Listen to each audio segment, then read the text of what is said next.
प्रदीप जी, आप लगातार लोगों के बीच जा रहे हैं, जनसंपर्क कर रहे हैं, किस तरीके के रुझान आ रहे हैं, कितने लोग आपको सहयोग की बात कर रहे हैं? क्योंकि ये जो क्षेत्र में आप खड़े हैं, इस क्षेत्र में बसपा ने अपना एक विधायक दे चुका है पहले से, तो आपको कितना लग रहा है कि कितना प्रभाव पड़ रहा है लोगों पे? सबसे पहले तो मैं धन्यवाद करता हूँ मेरे जितने भी बड़े बूढ़े मेरे साथी।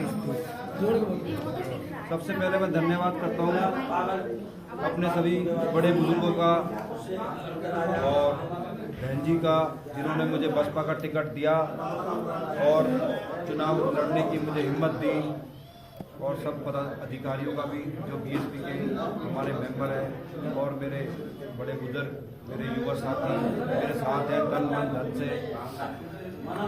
अभी बुध विहार में जैसे देखने को मिला है, एक काशीराम का जो नारा था, एक वोट एक नोट, आपको यहाँ पर सहयोग राशि भी दी गई है। क्या लगता है कि इस समय जो जरूरत है लोगों को, वो आप उनकी आशाओं पे खरा उतर पाएंगे क्या? जिन लोगों को विश्वास है मेरे ऊपर कि ये युवा साथी है और ये कुछ कर सकता है, मुझे भी विश्वास है कि मैं बहुत कुछ नहीं, मैं बहुत कुछ कर सकता हूँ।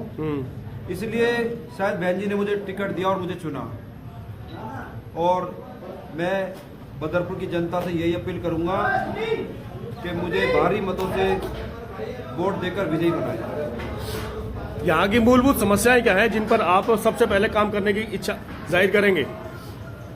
समस्या सर बहुत है यहाँ पे।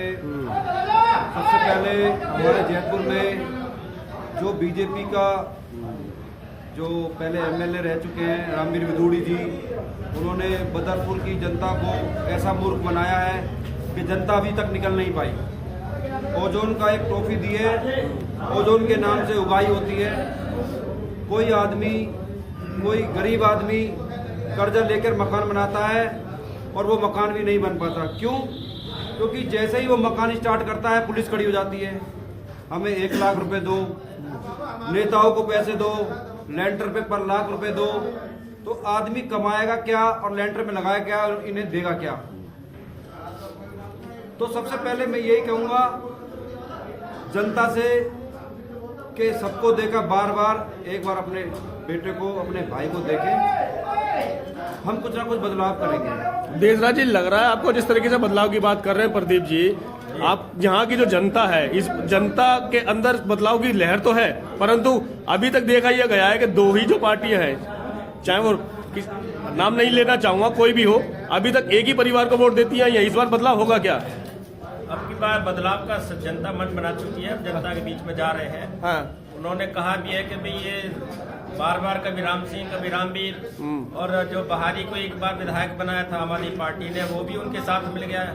आज क्षेत्र की जनता को तीनों मिलकर लूटने का काम कर रहे हैं।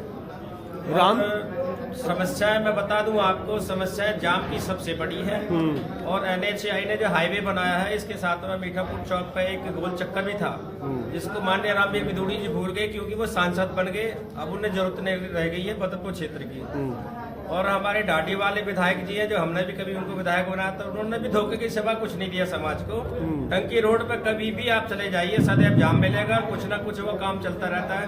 ठेकेदार को पता लगा कि मीठापुर से लेबर थोड़ी फालतू है, तो मीठापुर चौक पर लगा दी, टंकी रोड पर लगा दी, कभी हमारे लवकुश चौक वाले चौक पर लगा दी। यानी कि काम कभी खत्म ही नहीं होता है। इतनी धूल और इतनी मिट्टी है जिसके कारण लोग जो है बीमार पड़ रहे हैं, किसी को जला हो रहा है, किसी को जुकाम हो रहा है, और गड्ढे इतने हैं सड़कों में जिनका देखभाल करने वाला कोई भी नहीं है। ऐसा लगता है कि बदरपुर क्षेत्र बिना माई बाप के रह गया। यहाँ ना कोई विधायक है, ना सांसद है, ना पार्षद है। आप जिनकी बात कर रहे हैं वो अब जिस पार्टी में है, वो 2100 रुपए लुभाने की बात कर रहे हैं, महिला को देने की बात कर रहे हैं। देखिए, महिलाओं को आप रोजगार दे दीजिए, किससे मत दीजिए, वो तो रोजगार मांग रही है। ऐसी कोई महिला नहीं है हर घर में जो 10वीं, 8वीं और 12वीं पढ़ी हुई नहीं है।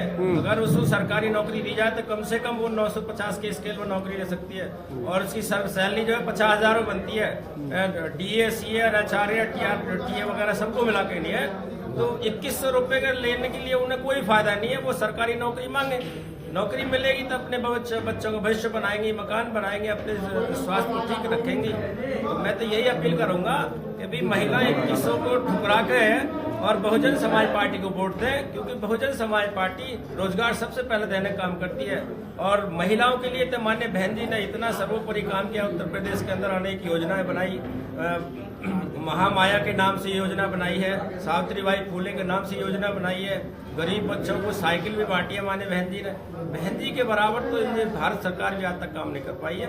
तो मैं अपील करूंगा 5 तारीख को, ये भी आने वाली 5 तारीख को भाई प्रदीप को ध्यान में रख कर हाथी के चुनाव चिन्ह पर बटन दबाएं और भारी कम वोटों से जिताएं, ताकि यहाँ की जो मूलभूत समस्या है उन पर ये काम करें। और हम माननीय बहन जी का तो वैसे भी अपने विधायक और सांसदों में डंडा होता ही है, क्योंकि काम के लिए ही वो टिकट देती है, वो पहचान के लिए नहीं देती है। तो ऐसी आशा और उम्मीद के साथ अपील करूंगा, खासकर महिलाओं से 2100 को छोड़ दीजिए, आप 50,000 की बात करिए। सरकार जब बनेगी तो आपको 50,000 की सैलरी मिलेगी।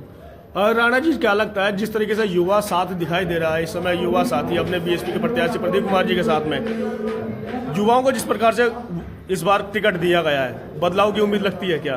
बिल्कुल जी लगती है। बहन जी ने कहा कि भाई बहुजन समाज पार्टी के अंदर 50% युवाओं की भागीदारी होनी चाहिए। वो आपको दिल्ली देश की राजधानी का दिखाई दे रहा है। दिल्ली में 70 विधानसभा के चुनाव लड़ रही है बीएसपी, उसमें आधे से अधिक जो है युवाओं को मौका दिया गया चुनाव लड़ने का। राणा जी, मेरा सवाल ये है, जिस क्षेत्र की आप बात कर रहे हैं बदरपुर में, यहाँ पे बहुजन लोगों की संख्या अधिक है, बहुत ज्यादा है। इसके बावजूद भी बहुजन समाज पार्टी का प्रत्याशी जो है केवल लड़ाई लड़के और अधूरी लड़ाई में हार जाता है। तो क्या कारण है, क्यों जागरूक नहीं हो पा रहे हैं बहुजन समाज के लोग? ये कहना बिल्कुल सरासर गलत है। बदरपुर विधानसभा में बहुजनों की आबादी ज़्यादा है, तो बहुजनों ने सन 2008 में विधायक जिता के दिखाने का काम किया। 53,000 वोट मिले थे उनको, लेकिन हर बार इस देश के अंदर चाहे सत्ताधारी दल हो चाहे कोई भी दल हो, उन दलों ने जो है ठगने का काम किया, धोखा देने का काम किया। आज वो भी धोखा देने का काम कर गए और बहुजन समाज जो है वो आप जागरूक हो चुका है। पूरा युवा एक मुश्त हो चुका है बदरपुर विधानसभा के अंदर।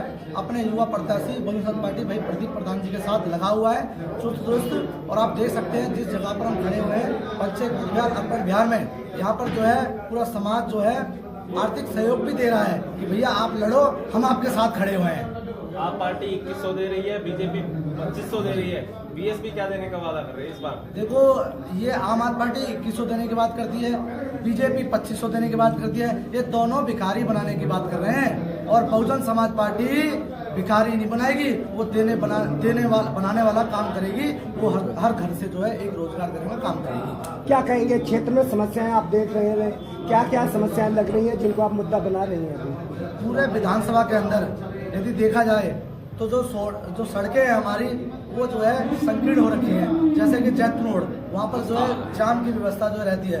दूसरा, इस बदरपुर विधानसभा के अंदर दिल्ली में तमाम जगहों में 10-10 फुट के जो रोडों के ऊपर भी पिलर लगा के मेट्रो बन गई है, लेकिन नहर के इस पार जो है मेट्रो नहीं आई बदरपुर के अंदर। सबसे बड़ी ये दुर्दशा है। और तीसरी जो है, इसमें बदरपुर विधानसभा के अंदर आयुर्वेद यदि अस्पताल का छोड़ें तो कोई यहाँ पे एलोपैथिक जो है अंग्रेजी अस्पताल यहाँ पे बदरपुर विधानसभा के अंदर नहीं है। और नहर के इस पार तो ओजोन की समस्या है ही है, साथ में कोई डिस्पेंसरी नहीं है, कोई जच्चा बच्चा केंद्र नहीं है, और शमशान घाट की भी जो है व्यवस्था नहीं है। गाँव वालों की है लेकिन कॉलोनी वाले नहीं है। और यहाँ पे जो समस्या है बहुत बनी हुई है, लेकिन इन दोनों ने जो है झूठे वादे कर लोगों को गुमराह कर रखा है। लेकिन इस बार जो है युवा और पूरा बहुजन समाज बदरपुर विधानसभा क्षेत्रवासी इनके झांसों में नहीं आने वाले हैं। उन्होंने मन बना लिया है कि बहुजन समाज पार्टी को इस बार मौका देना है और आने वाली 5 फरवरी को हाथी चुनाव चिन्ह के सामने बटन दबाकर भाई प्रदीप प्रधान जी को विधायक बनाने का काम करेंगे। क्या कहेंगे, क्या मैसेज रहेगा क्षेत्र की जनता के लिए आपका? जी, बदरपुर की जनता से मैं यही मैसेज देना चाहता हूँ कि इनके झूठे वादे में ना आए और अपना भाई अपना बेटा चुने, क्योंकि इन्होंने जितने भी वादे करे हैं आज तक दोनों नेताओं ने, वो सारे ही झूठे निकले। कोई 2100 रुपये का रेवड़ी देता है, कोई 2500 रुपये देता है। अरे हमें 2100 नहीं चाहिए, हमें 2500 नहीं चाहिए, हमारे घर में एक बच्चे को रोजगार दे दो। हम 2100 क्या 21,000 कमा लेंगे महीने के।